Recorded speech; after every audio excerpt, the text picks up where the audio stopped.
ہارون آباد سے بھائی محمد ساجد صاحب نے سوال پوچھا ہے کہ مسبوق امام کے ساتھ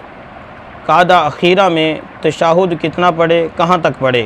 درود اور دعا پڑھے یا نہ پڑھے؟ محمد ساجد۔ دیکھیں بھائی، میں پہلے آپ کو وضاحت کر دوں مسبوق کسے کہتے ہیں۔ مسبوق کہتے ہیں جس کی ایک یا دو رکعتیں یا زیادہ رکعتیں رہ گئی ہوں، اسے مسبوق کہتے ہیں، یعنی جس نے امام کے سلام پھیرنے کے بعد اپنی بقیہ نماز پوری کرنی ہے، آسان لفظوں میں کہیں تو مسبوق جو ہے وہ جب امام تشہد میں بیٹھے تو اس کو چاہیے کہ یہ اتحیات آہستہ آہستہ یوں اس انداز سے پڑھے کہ اس کی اتحیات پوری ہو جائے اور امام صاحب سلام تک پہنچ جائیں، پھر امام صاحب جب سلام پھیریں تو یہ کھڑے ہو جائیں، اپنی نماز پوری کرنے کے لیے کھڑے ہو جائیں۔ ایک طریقہ تو یہ ہے، یہ سب سے آسان طریقہ ہے۔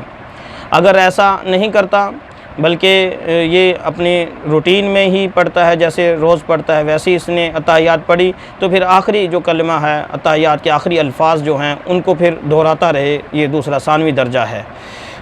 لیکن اس کے لیے یہی ہے کہ یہ درود اور دعا نہ پڑھے، بلکہ یہ یا تو کلمہ آخری کلمے کو دہراتا رہے یا پھر التحیات